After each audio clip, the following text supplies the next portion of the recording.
Hi friends, this is doctor Ravi బీడే, PhD in nutrition.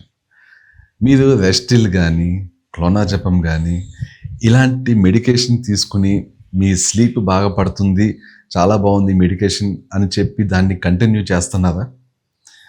మీరు కానీ ఇలా కంటిన్యూ చేస్తుంటే ఫ్యూచర్లో మీకు అల్జిమస్ కానీ డిమెన్షియా కానీ ఇంకా సర్వరకాల బ్రెయిన్ రిలేటెడ్ జబ్బులు కానీ రావచ్చు. చాలా చాలా జాగ్రత్త. సో ఈ టాబ్లెట్స్ వాడొచ్చా, ఈ మెడికేషన్ ఎంతకాలం వాడాలి, ఎలా బయటపడాలి, ఏంటి, దీని గురించి నేను ఈ వీడియోలో డీటెయిల్గా చెప్తాను. అయితే వీడియో టాపిక్లోకి వెళ్ళే ముందు జస్ట్ ఒక అప్డేట్. రెమెడీ వెల్నెస్ సెంటర్ నుంచి అన్ని రకాల diets, weight loss diet, diabetes diet, gallstones diet, SIBO diet, H pylori diet, ఇలాగ ఆటో ఇమ్యూన్ డైట్, ఇలాగ డిఫరెంట్ డైట్స్ మేము ఇప్పుడు డోర్ డెలివరీ చేస్తున్నాము. చాలా చాలా మంచి ఫీడ్బ్యాక్ వస్తుంది. వెయిట్ లాస్ డైట్కి కానీ, డయాబెటీస్ డైట్ కానీ, ఈవెన్ గాల్ బ్లాడర్ డైట్ అది వాడాక గాల్ బ్లాడర్ పెయిన్ తగ్గిపోయిందని చెప్పి చాలామంది ఫీడ్బ్యాక్ ఇస్తున్నారు. సో చాలా చాలా బాగా ఈ డైట్స్ పనిచేస్తున్నాయి. సో ఎవరైనా సరే హైదరాబాద్లో ఉండి ఈ డైట్స్ ట్రై చేద్దాం అనుకుంటే డెఫినెట్లీ మా క్లినిక్కి కాల్ చేసి మీరు ఈ డైట్స్ని ఆర్డర్ చేయొచ్చు. మీకు డైరెక్ట్గా డోర్ డెలివరీ అవుతుంది. ఓకే, సో ఇప్పుడు టాపిక్లోకి వెళ్ళిపోదాం. ఈ రెస్టిల్, క్లోనాజపము, ఈ ఎట్టివాన్, ఇలాగా డిఫరెంట్ స్లీపింగ్ టాబ్లెట్స్ కానీ, యాంటీ యాంగ్జైటీ మెడికేషన్ కానీ, ఇవన్నీ ఒక డిఫరెంట్ కేటగిరీ మెడికేషన్. బెంజోడైజపైన్స్ అంటారు వీటిని, ఆ కేటగిరీ మెడికేషన్ అంటారు వీటిని. ఇవి చాలామంది యాంగ్జైటీతో, డిప్రెషన్తో బాధపడుతున్న వాళ్ళకి ఎస్ఎస్ఆర్ఐ అండ్ బెంజోడైజపైన్ ఈ రెండు కాంబినేషన్లు ఇస్తుంటారు చాలామంది డాక్టర్స్. కొంతమందికి స్లీపింగ్ ఇష్యూ ఉందన్నా కూడా ఈ రెస్టిల్ ఇవ్వడము, లేకపోతే క్లోనాజపం ఇవ్వడం, అలాంటివి చేస్తుంటారు.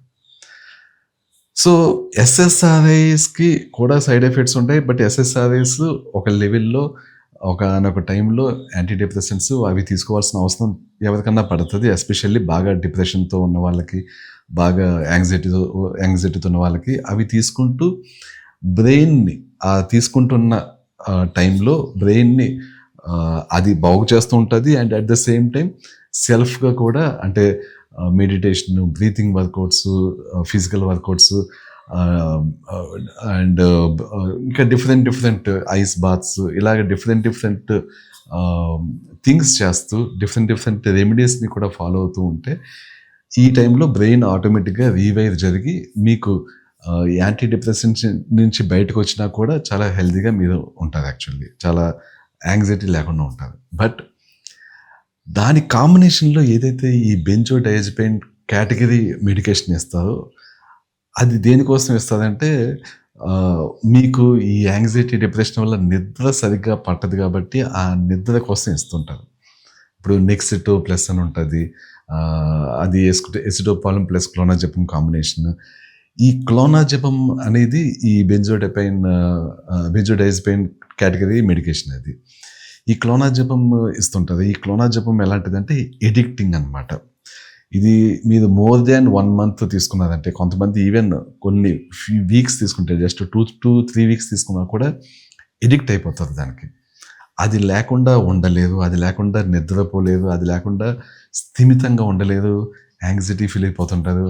సో అండ్ దాని నుంచి బయటకు రాలేదు. అది ఆపితే వెంటనే మొత్తం యాంగ్జైటీ, డిప్రెషన్ అన్నీ వచ్చేస్తుంటాయి. ఇంకా వేరే ఇంకా డైజెషన్ ఇష్యూస్ వచ్చేస్తుంటాయి. బెల్లీ అంటారు. బెంజోబెల్లీ అంటే ఈ బెంజోడైజపైన్ కేటగిరీ మెడికేషన్ ఎప్పుడైతే స్టాప్ చేస్తుందో, లేకపోతే డోస్ లోయర్ చేస్తుందో, సడన్గా డైజెషన్ ఇష్యూస్ వస్తుంటాయి. కడుపు అంతా అదో టైప్లో విచిత్రంగా ఫీల్ అవుతుంటుంది, స్పాస్మ్స్ వస్తుంటాయి.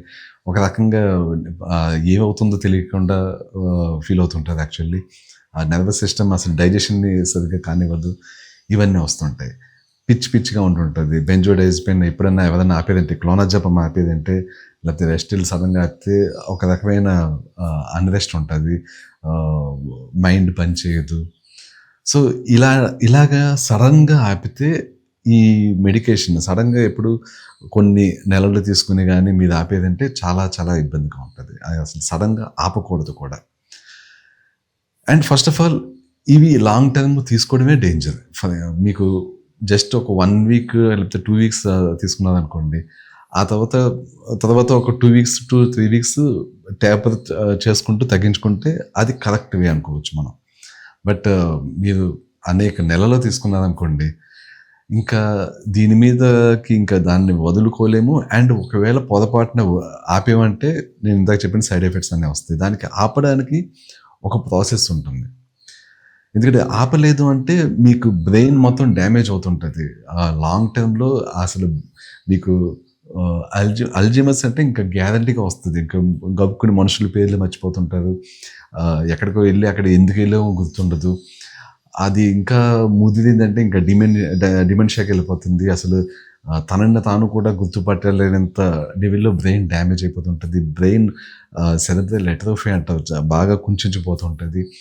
అది చిన్న ఏజ్‌లో కూడా అలాగా సెరెబ్రల్ అట్రోఫీ వచ్చేస్తుంటది. ఇలాగా ఈ ఈ మెడికేషన్ అనేది చాలా చాలా డేంజరస్. స్లీపింగ్ పిల్స్ ఏవైతే మీరు తీసుకుంటున్నారో అది చాలా చాలా డేంజర్ యాక్చువల్లీ.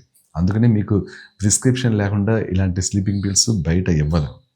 బట్ అన్‌ఫార్చునేట్‌లీ ఏంటంటే యాంగ్జైటీ ఉంది, నిద్ర పట్టట్లేదంటే క్లోనాజపము రాసేయడము, రెస్టిల్ రాసేయడం అనేది ఈ మధ్య బాగా ఫ్రీక్వెన్సీ పెరిగిపోయింది. చాలామంది చాలా ఈజీగా ప్రిస్క్రిప్షన్స్ ఇచ్చేస్తున్నారు. సో ప్రాబ్లం ఏంటంటే దీనికి ఒకసారి అడిక్ట్ అయ్యాక బయటికి రాలేము. అండ్ దీని నుంచి బయటకి ఎలా రావాలో కూడా ఎవరు చెప్పరు. బేసికల్గా ఒకవేళ యాంటీ డిప్రెసెంట్ బాగా యాంగ్జైటీ డిప్రెషన్లో ఉన్న వ్యక్తికి యాంటీ డిప్రెసెంట్ కాంబినేషన్లు ఇస్తుంటారు.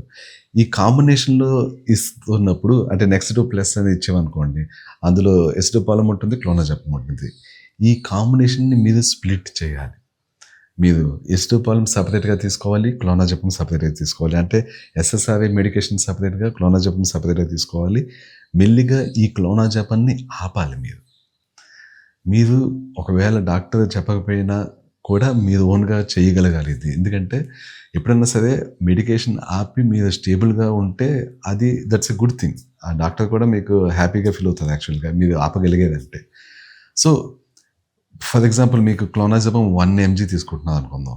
1 mg నుంచి మీరు ఒకేసారి జీరోకి వచ్చేస్తే వెంటనే మీకు భయంకరమైన సైడ్ ఎఫెక్ట్స్ వచ్చేస్తాయి యాక్చువల్గా. సో 1 mg నుంచి ఎప్పుడు కూడా ఈవెన్ 0.5 mg కూడా తగ్గకూడదు. 1 mg నుంచి మీరు ఎప్పుడైనా తగ్గితే 0.75 mgకి తగ్గి, ఆ 75 mgకి తగ్గినా కూడా మీకు డెఫినెట్లీ చాలా ఇష్యూస్ వస్తాయి ఇనిషియల్లీ. బట్ ఆ ఇష్యూస్ని టెంపరీగా మీరు బ్రీతింగ్ వర్కౌట్స్ చేస్తూ, బాక్స్ బ్రీతింగ్స్ చేస్తూ, ఇంకా different kind of breathing workouts ఉంటాయి. Wim Hof breathing, box breathing, 4:7:8 ఇలాంటివి చేస్తూ, ఐస్ బాత్స్ చేస్తూ, ఫిజికల్ వర్కౌట్స్ చేస్తూ మెల్లిగా దాని నుంచి బయటపడాలి. ఆ సిమ్టమ్స్ ఎక్కువ వచ్చే టైంలో అప్పటికే మీరు ఇవన్నీ చేస్తూ ఉండాలి. అప్పుడు మీరు ఒకసారి ఇవన్నిటిలో ఈ బ్రీతింగ్ వర్కౌట్స్లో మీరు నిష్ణాతులు అయ్యాక అప్పుడు మీరు ఆ డోసేజ్ తగ్గించాల్సి ఉంటుంది. మీరు చాలా కాలం నుంచి తీసుకుంటున్నాం అనుకుందాం, ఒక 1 year నుంచి ఇలా 3 years నుంచి తీసుకుంటున్నారు క్లోనాజపం. సో 3 years నుంచి 1 mg క్లోనాజపం తీసుకుంటున్నారు. సో అప్పుడు గ్యారంటీగా 0.75 mg మీరు తగ్గిస్తున్నారంటే డోసేజ్ డెఫినెట్లీ మీకు భయంకరమైన సైడ్ ఎఫెక్ట్స్ వస్తాయి, డైజెషన్ ఇష్యూస్ వస్తాయి, బెంజో బిల్ల వస్తుంది, ఇంకా చాలా వస్తాయి. సో ముందుగానే మీరు బ్రీతింగ్ వర్కౌట్స్, మంచి ఫిజికల్ వర్కౌట్స్ అంటే బ్రిస్క్ వాకింగ్లు, స్ప్రింటింగ్లు ఇలాంటివి చేస్తూ, వెయిట్ ట్రైనింగ్ కూడా చేస్తూ అది ఆ లెవెల్ ఆఫ్ ఎక్స్పర్టైజ్ అందులోకి వచ్చాక అప్పుడు డోసేజ్ తగ్గిస్తారు. ఫస్ట్ 0.75కి వస్తారు. 0.75కి వచ్చాక మీరు ఇవన్నీ చేస్తున్నా కూడా ఎంతో కొంత సైడ్ ఎఫెక్ట్స్ టెంపరీగా ఉంటాయి. బట్ వితిన్ 1 to 2 weeksలో మీకు మెల్లిగా ఆ సైడ్ ఎఫెక్ట్స్ తగ్గుతాయి. బట్ స్టిల్ మీరు ఒక 3 వారాల దాకా వెయిట్ చేయాల్సి ఉంటుంది. 3 వారాల నుంచి 4 వారాల దాకా. ఆ తర్వాత 0.75 నుంచి 0.5కి వస్తారు. మళ్ళీ సేమ్ రిపీట్ అవుతుంది. స్టార్టింగ్లో ఇబ్బందిగా ఉంటుంది. డైజెషన్ ఇష్యూస్ ఉంటే డైజెషన్ రిలేటెడ్ సప్లిమెంట్స్ వాడాల్సి ఉంటుంది. డెఫినెట్లీ ప్రోకైనెటిక్ చాలా ఇంపార్టెంట్ ఈ టైంలో. ఎందుకంటే నర్వస్ సిస్టమ్ డైజెషన్ని బాగా స్లో చేస్తుంది కాబట్టి గట్ మొటిలిటీ బాగా స్లో అయిపోతుంది. ఈ టైంలో ప్రోకైనెటిక్ వాడాల్సి వస్తుంది, బీటెన్ఎస్సీలు ఇలాంటివి వాడాల్సి వస్తుంది.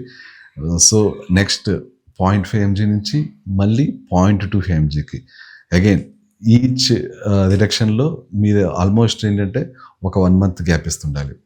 3 to 4 వీక్స్ అన్న అట్లీస్ట్ గ్యాప్ ఇస్తుండాలి. మీకు తెలుస్తుంది మీకు రికవరీ అయ్యింది, బాగానే అడ్జస్ట్ అవుతున్నాను అన్నప్పుడు అప్పుడు నెక్స్ట్ డోసేజ్ తగ్గించాలి. సో ఆ 0.25 నుంచి 0.125, మళ్ళీ 0.25 నుంచి సడన్గా మానేయడం కాదు, 0.125కి రావాలి. 0.125కి వచ్చాక కూడా మీకు అంతా బాగానే ఉన్న టైంలో అప్పుడు 0 చేయాలి. ఇది డెఫినెట్లీ ఒక 3 to 4 months ఈజీగా టైం పడుతుంది. బట్ మీరు ఇన్నేళ్ళు వాడారు కాబట్టి మీరు దాని నుంచి సేఫ్గా ఏ విధమైన బ్రెయిన్ డ్యామేజ్ కాకుండా మరీ ఎక్కువ ఇబ్బంది లేకుండా ఉండాలంటే ఈ విధంగా బయటపడాలి.